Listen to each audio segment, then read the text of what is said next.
Welcome to the Global Church Podcast. I'm Scott. I'm Jim. It's good to be with you again. Yeah. We're both getting ready to go on trips. Yeah. And, so you're going to be taking off on Thursday. right? Yep. No, Friday. Friday? Friday, Okay. yeah. And heading to Thailand. Heading to Thailand,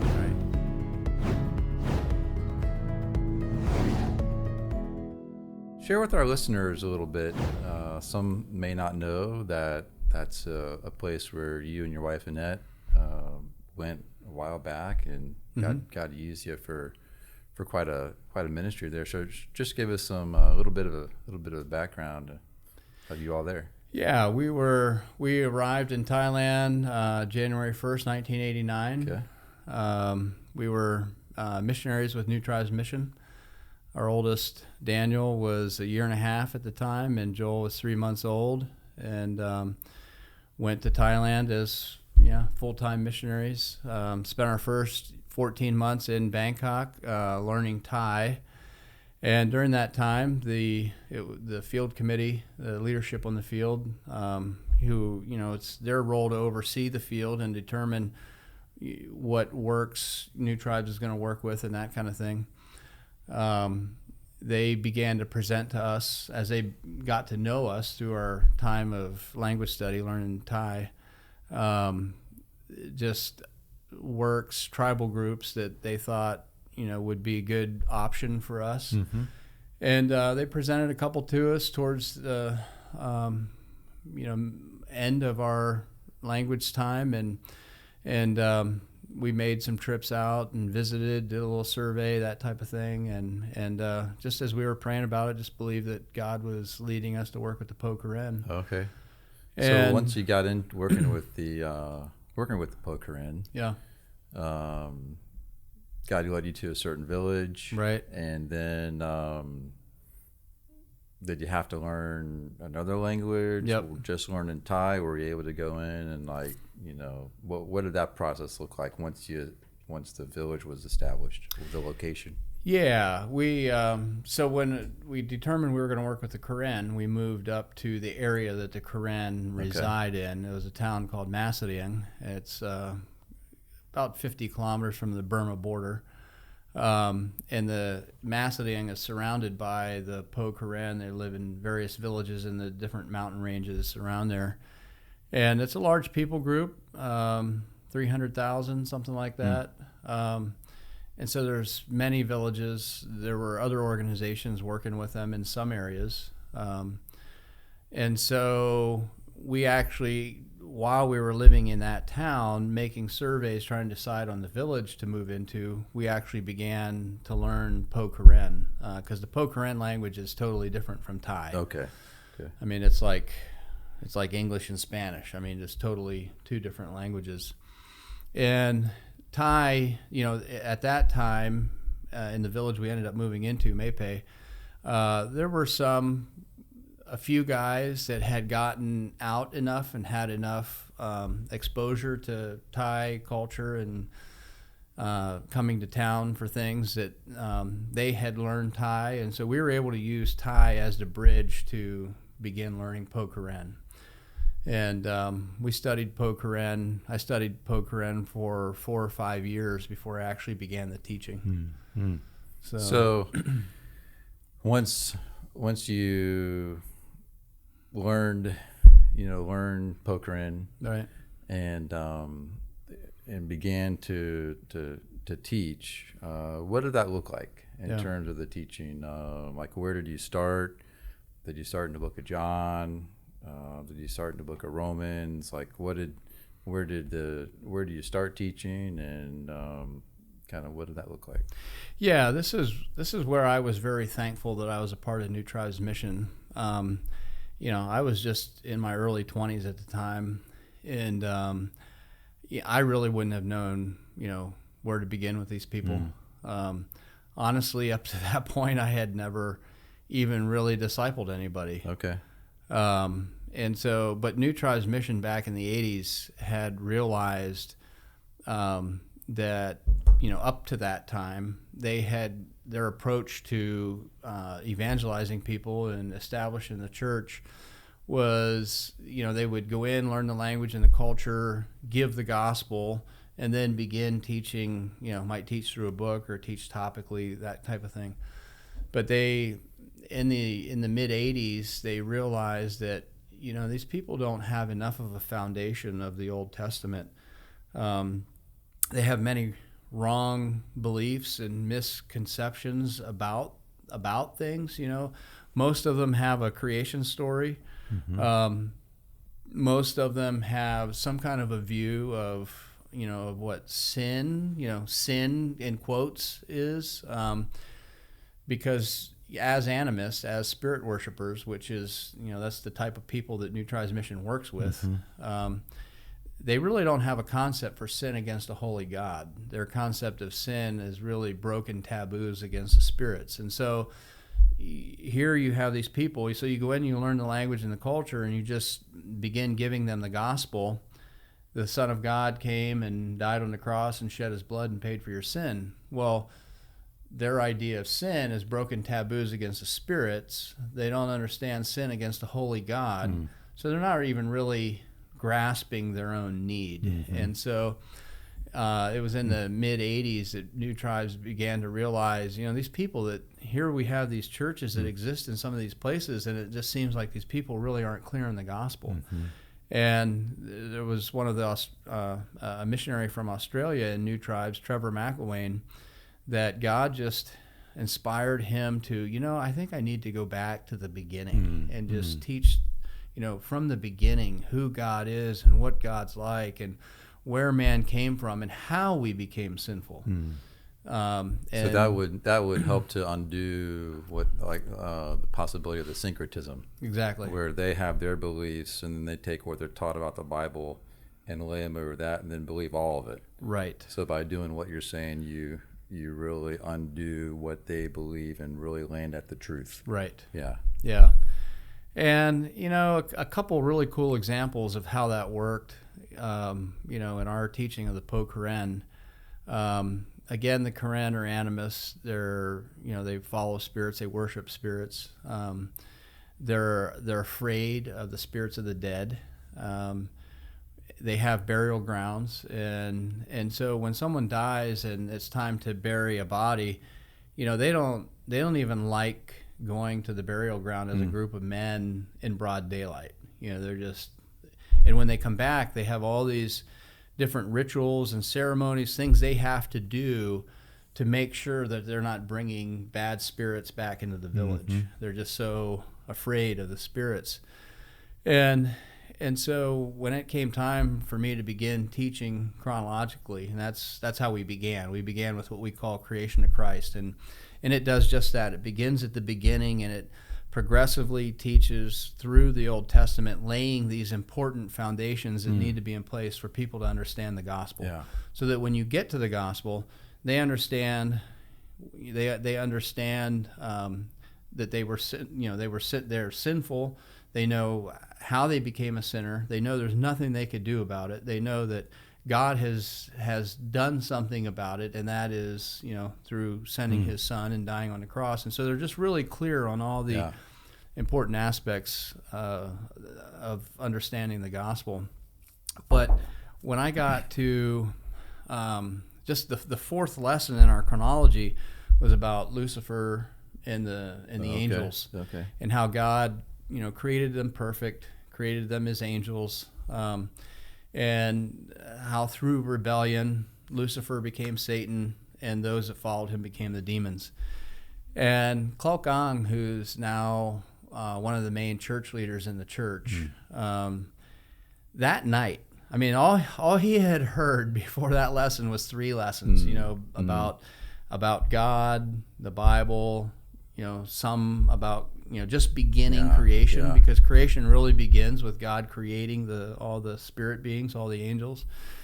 And that night he stood up and he said, that now he understood how Satan came to be, and that he's just a created being, and he was originally created perfect and upright, and he became who he is through judgment, which proves that he's inferior to God.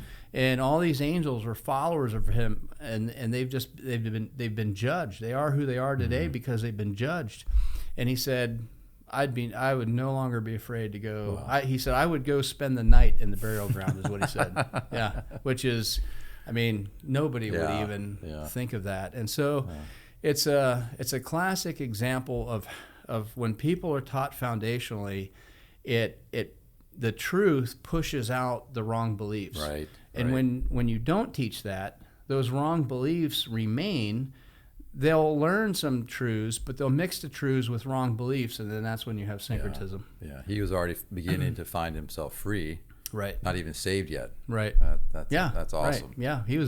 He was believing the truth as he was hearing it. Yeah. That's awesome. Yeah. So he taught through creation of Christ. Right. And then unfold for us like what the teaching looked like what you taught progressively, and then how long did it take? What did that process look like?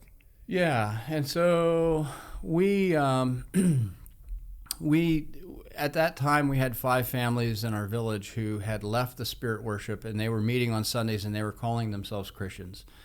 They weren't Christians, and so when I began the teaching, this group of Christians, they would meet on Sundays in someone's house, and they would sing hymns. The Baptists, American Baptists, who worked with the Koran in another area, another group of villages, they had years prior, they had translated a hymn book, and so those hymn books got spread around, and these people in our village had one, and they had learned a lot of those songs, and so they would meet on Sundays, and they would sing, and they would pray, and that's all that they knew to do.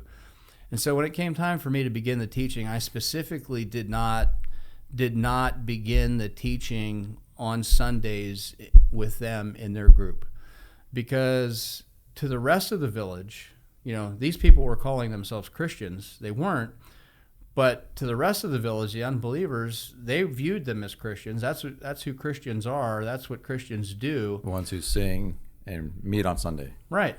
And so had I began our teaching with that group, for anyone else to come, they would have had to first make the decision, I want to leave the spirits, because to be a part of this group, I have to choose to become a Christian.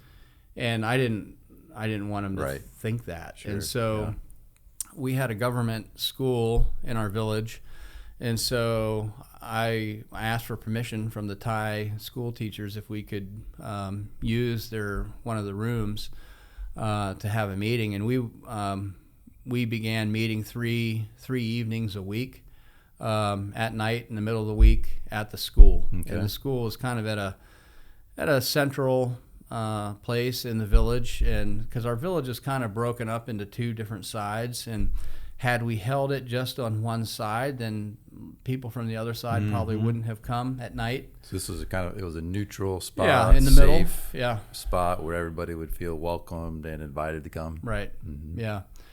And so that's how we began the teaching, and it took about 3 months to get through 70 chronological lessons, beginning from the beginning and working my way to the gospel. Okay.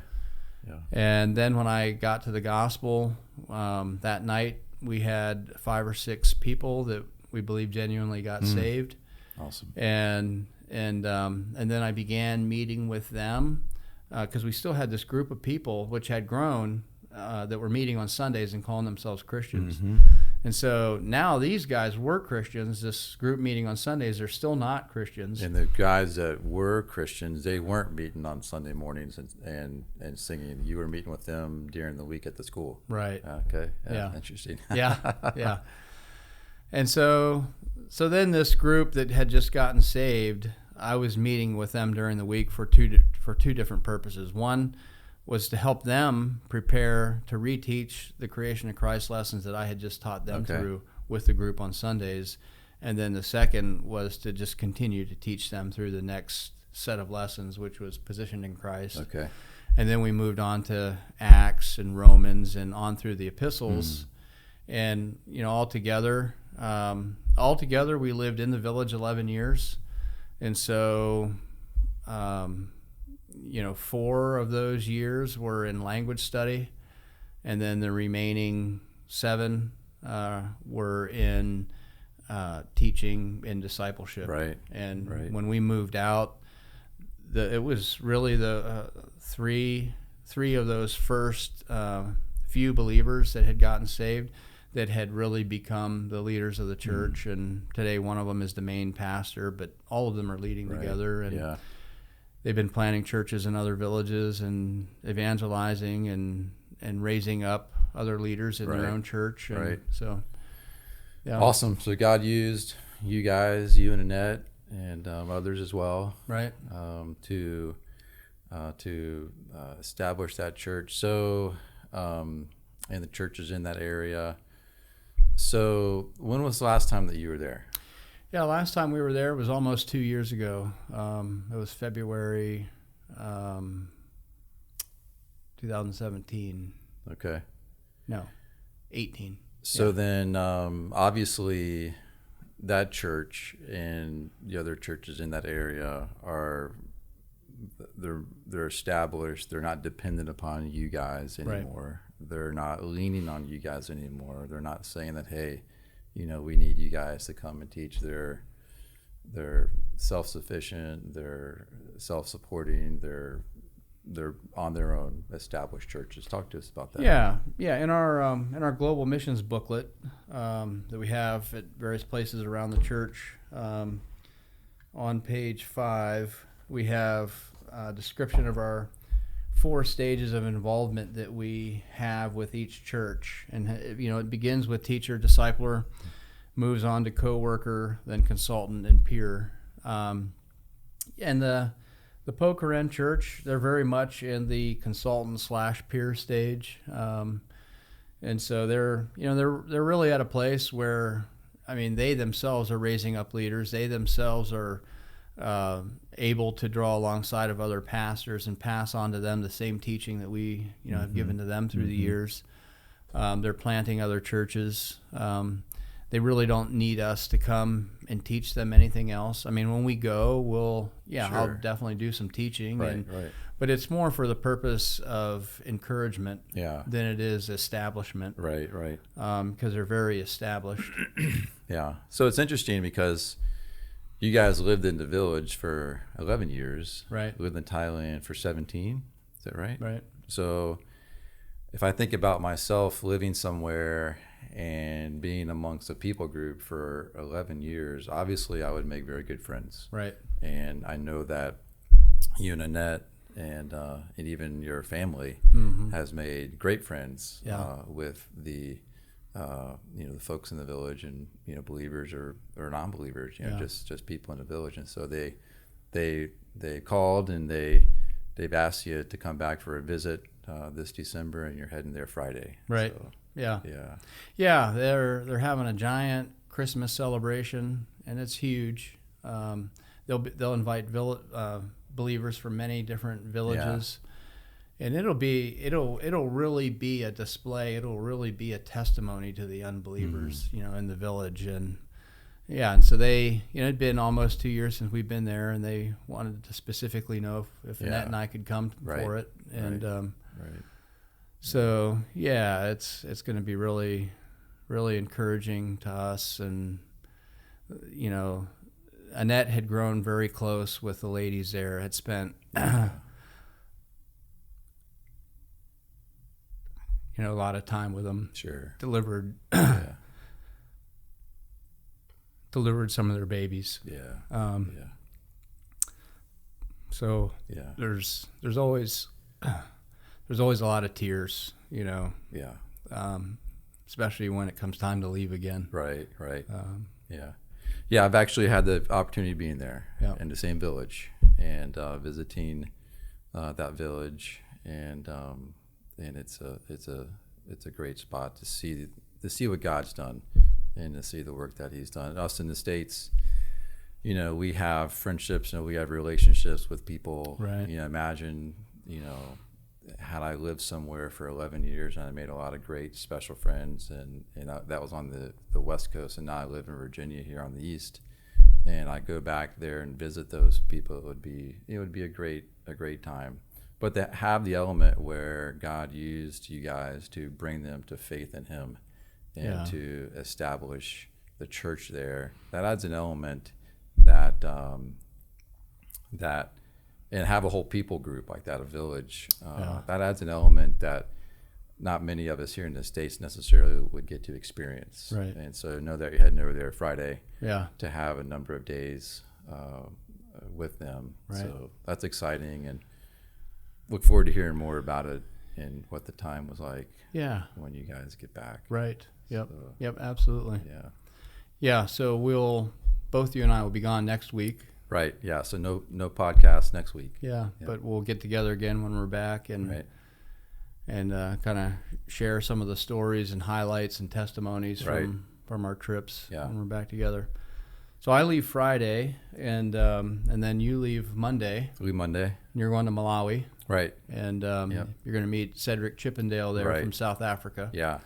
Yep. And so as we have been making trips to African countries, we often invite Cedric to join us. Well, what's the purpose of that?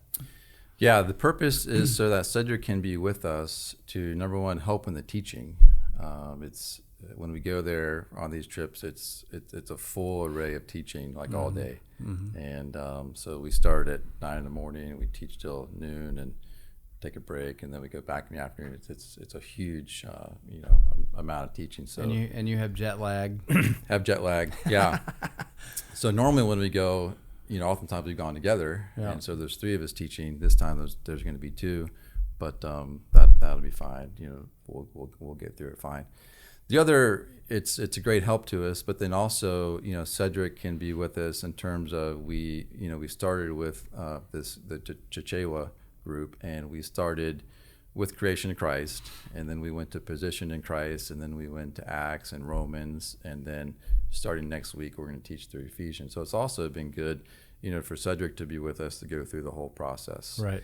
And so it's interesting as we think about Thailand, which is what you just described, and your 11 years of being in the village, 7 years of specifically teaching, and teaching through that process, beginning with Creation of Christ, and now you see the established church, which you're going to leave on Friday to go spend time with again, and that's really the same goal with the Chichewa pastors, these Chichewa churches that we are working with. Right. And like Scott mentioned, like you mentioned, the folks that you're with in Pokhara, they're down here at the peer group because they have been taught, because they have been established, and their church is on its own. Right. Where we are with the Chichewa group in Malawi is we're at the teacher discipleship level, where we are still going over there and having to teach them through the lessons, which is exactly what you did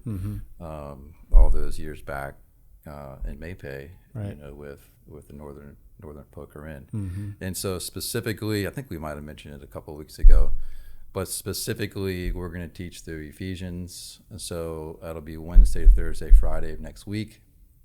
We'll go through Ephesians. And as we progress, we're actually going to ask some of the translation team if they will begin to teach some of the lessons. And so the goal there is to begin to have them doing this on their own, just like, in Maypay with Pokhara. Obviously, you worked yourself out of a job because you're here. You're not still there. So some of these pastors, some of these Chichewa pastors, most of them all, they've not only been Christians for many years, but they've been pastoring churches for a number of years. Right. So describe what has been the cause of this is really the first time that we're asking them to participate with us in the teaching, to help teach the lessons that we're teaching to them, that they're going to be teaching to their churches. So why has it been so slow to get them involved? Yeah, that's a good question. I think that the same thing that we have here in the States is we have there's lots of people that come from legalistic backgrounds, and have not come from a background where they have good teaching that's biblically based, that is faith based, that is grace based, that is where the teaching is presented to them chronologically, systematically, and progressively. Right. And we struggle with that same problem here in the States, right, in various levels in different areas. So because they weren't taught chronologically and systematically and progressively, because they weren't taught based on the finished work of Christ, based on grace, based on the walk of faith and God's work for man, they landed in just a state of legalism, their efforts to serve God, their efforts to carry out the Christian life, and there just wasn't a good foundation of Bible understanding. That's what I really love about what we get to do. Right. Is that if people in the States want to learn more about the Bible, want to go to Bible school, go to Bible college, go to seminary, there's Bible schools and seminaries they're a dime a dozen in the States. There's tons of them, and but what we're doing, like in Maypay, that's a remote area, right? And what we're doing in Malawi with the Chichewa, I mean, these guys are farmers, and they're working in their fields, and they're working in rural areas. So we get the chance to draw alongside these guys that don't have the opportunities like what we have here in the States. Right. And then not only do they not have the opportunities, but then we get to teach them, like what you're describing was so beneficial to the Pokerin. We get to start in the beginning and teach foundationally and teach chronologically and teach progressively, which is very, very, very helpful to lay the foundation as we move forward. I think it would be beneficial if there were more of that in the States. Right. If we just sure. saw the benefit and the value of it's been a great help to me and blessing in my own life. Even after years of growing up as a Christian, I once I saw things that way, it was very beneficial. Yeah. So that's what we're doing with the Chichewa. Yeah. And Wednesday, Thursday, Friday, we'll be teaching. Cedric and I will be teaching through Ephesians. And then Saturday, Sunday, Monday, we'll sit with the translation team and we will go through the 1 Corinthians lessons, because that's what that's what we'll be taught next. And again, the idea is us having to do less of it and them doing more of it on their own, so that as the Pokerin now are independent of you going over there all the time, the Chichewa will be independent of us going over there and doing it all the time. They'll be able to just carry out the work of the ministry over there in Malawi on their own. So as we're making trips over there and meeting with these guys and teaching and passing the lessons on and all like that, we're not able to be there when they're actually out teaching their churches and to be able to actually see and hear what they're teaching. So how is evaluation being done? How are we, figuring out when we can back off our trips and they don't need us to come as much, and that when we know that they're ready to progress to the next stage of our involvement and next stage, how are those evaluations being done? Yeah. So one of the main things that we do in terms of evaluate is to let them teach themselves. Yeah, so that's what we're going to do this time next week as we're going through Ephesians. We're going to have them teach some of the lessons so that we will actually be able to hear what they're teaching. Right. And so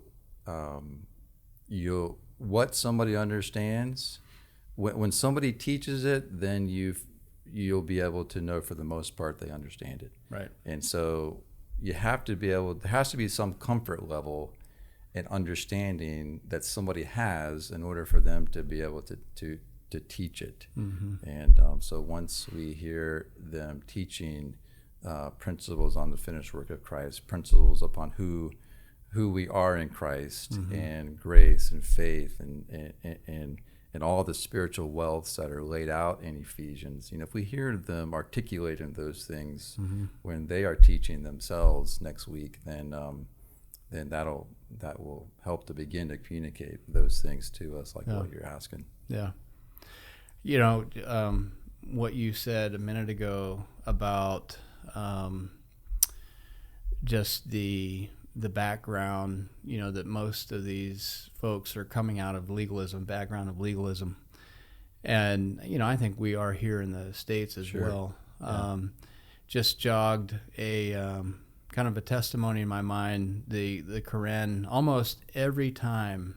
So the Quran, our church where we worked, it was a pocket of about 25 villages. And then in other areas there were, there's some groups of, quotes, believers, because I think some of them genuinely understand the gospel and are saved, but many, because they're not taught foundationally and progressively, I question how clear the gospel really is. I'm not saying it's not clear for everyone, but right. I think it isn't for some. But so it's questionable how clear the gospel is. But then when you move on from the gospel and move into, the Christian life and what the Christian life is about, and even baptism. One time, so our village, Maypay, is up on a ridge, and you can look across this valley, and a 4-hour walk away, see these other villages on this other hillside. And I remember one year, some evangelists, indigenous evangelists from an organization, came through that village, proclaiming the gospel, not in the heart language of our people. It was in the Skal Karen language, which is it's a totally different language. There are some words that are the same, and the grammar is the same, and they baptized a bunch of people. And about a week later, one of our church leaders was over there visiting family. He had a sister and family lived over there, and found out about some people being baptized. So he asked about it, and why were you baptized? And they were like, well, we don't know. They said we should be baptized. Well, what's baptism for? What does it mean? Right. Well, they didn't know. Right.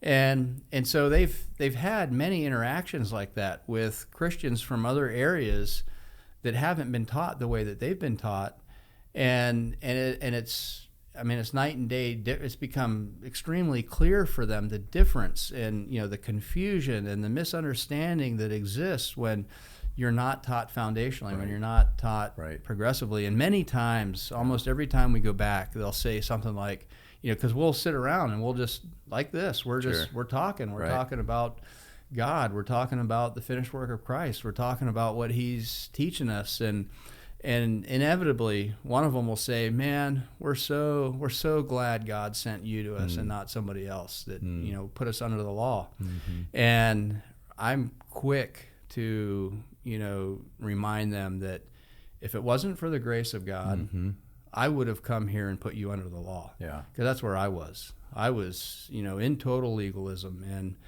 when I was in Bible school, I had this prayer list I had to pray through every night, and I was a security guard at the hospital next to our school and worked third shift and got off just in time to go to class. And so there's many times I'm laying down to go to sleep, and I'm falling asleep in the middle of my prayer list and just waking up and feeling guilty. I mean, that's how legalistic right. I was right. in my view of the Christian life, and to not only be set free from that in my own life, and God bring me to the point where I'm free to rest in grace in the finished work of Christ, but to actually use us to proclaim those truths and see God using us to set church leaders and pastors and believers in other countries, other languages, other cultures free. Right. Free to rest in grace in the finished work of Christ, the eternal plan of redemption, that God predetermined, and no longer view Christianity as a religion, but being able to live it as a relationship. It's just, it's unbelievable. Yeah. It's unbelievable that God, could use us to do that. Sure. And it's all Him. It's all His doing. Absolutely. Yeah. Yep. Yeah. So you'll be able to be back with them next week. Yep. And I'll be with Cedric and the Chichewa group next week as well.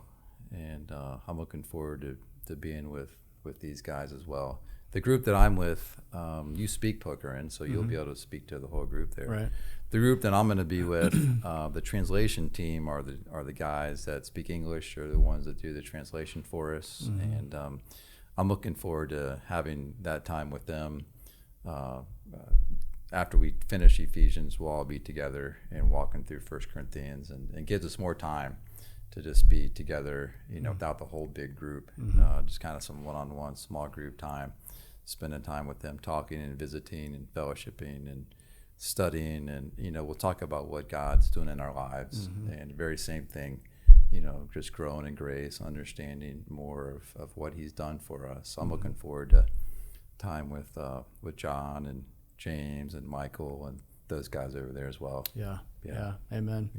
Yeah. It's one of the core values of our missions program is enduring relationships. Right.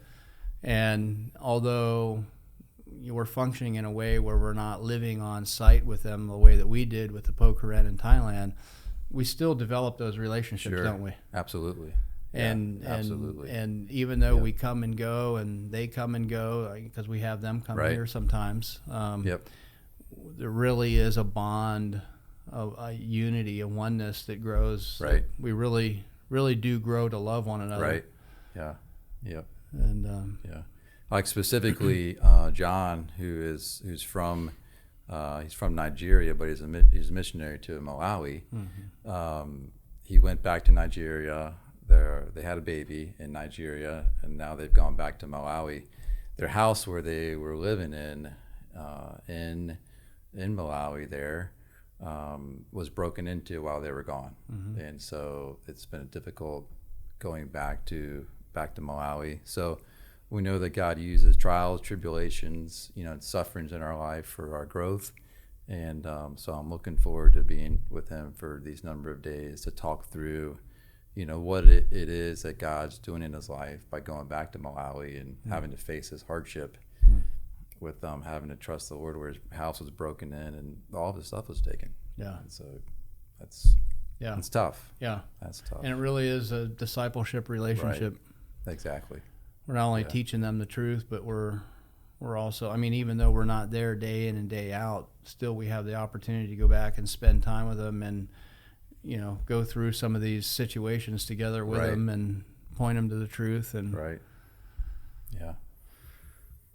so I also wanted to remind folks of this past Sunday, we just in our Adult Learning Center class, second hour on Sunday, we just began a new missions class. We're calling it Global Missions from God's Perspective. And it has three main points or outline points to the class. Just looking at missions from God's perspective begins with a biblical perspective. And so this past Sunday, I taught. Next Sunday, you'll be teaching. The following Sunday, Mike Thomas will be teaching. But this past Sunday, it was the main focus was defining the eternal purpose of God, and just establishing the fact that before the foundations of the earth, in the heart of God, God predestined, predetermined. And we looked at a number of different passages. Some say He foreordained, He predetermined, He predestined, He promised the eternal plan of redemption, the gospel, and just the fact that what we're involved in today, missions, and really when you think about what is missions, what's the focus of missions? Well, it's evangelism and discipleship. Right. What's the focus of any other ministry of the church? It's evangelism and discipleship. Right. Those are our two main purposes Right. in ministry. And so the only difference then between missions and any other ministry in the church is the geographical location. Right. And many times we've said that missions it's a mindset. Right. It's not a geographical location. Right. Yeah. And so in this day and age, it's very easy for us to be taken up with our plans, our strategies, our structures, the programs that we put in place for evangelism and discipleship to take place. Many times, I feel like we pray as if, we're the ones that have the burden for the lost, and we've got to convince God to have a burden to reach these people, or to have a burden to reach these people as well. Well, it's just really important to establish this fact that, all this began in the heart of God before anything even existed. Right. And that was the purpose of the first class. And then we're going to go on to continue to focus on that biblical perspective, being that all this has begun and created and predestined and predetermined. I mean, why am I going to Thailand Friday and you going to Malawi on Monday? Mm-hmm. Because God predetermined an eternal plan of redemption before the foundations of the earth, and Jesus came and fulfilled it in the Gospels. Right. I mean, that's right. That's why these things are taking place, and so it begins with Him. Yeah. In order for us to have a right perspective of ministry, a right perspective of missions, we got to understand this begins in the heart of God. That's right. And so, the class will be going on for another 10 or 11 weeks, and so would just like to encourage folks, anyone that may not already be committed to attending an adult learning center class on Sunday at 10:45. Yeah, that it'd be great to have you, and that's good. Yeah, I like the idea of just thinking that missions originates with God. And so many times we think about missions as people going to reach people, and which is true. I mean, people do go to reach people, and we think about missions, but missions is God's work, and He uses people, and so we have to see it that mission is about God, reaching people. Well said that if it wasn't for His heart for people, then you would have never gone to Thailand, and I certainly wouldn't be going to Malawi next week if it weren't for God and His desire to see people reached. Many times we say throughout all the years of missions here, we just want to see where is it that God's working. Amen. And we just want to be led by Him to where it is that He's working, because this is His work. Yep. It's not about me saying, hey, this is what I think we should go do, or you saying this is what I think we should go do, or our missions team thinking, hey, this is what I think we should go do. It's, what is God doing? Yeah. And just being open to be led to, what it is that God's doing. It's His work. Yep. Yeah. Amen. Yeah, absolutely. Yeah. Yeah. Well, thanks for being with us today. And between now and when we see you again, we will have traveled a lot of miles. Yeah. And so we'll catch you in 2 weeks. And we would appreciate you praying for us. And for the folks we'll be meeting with. Absolutely. Thank you. Take care.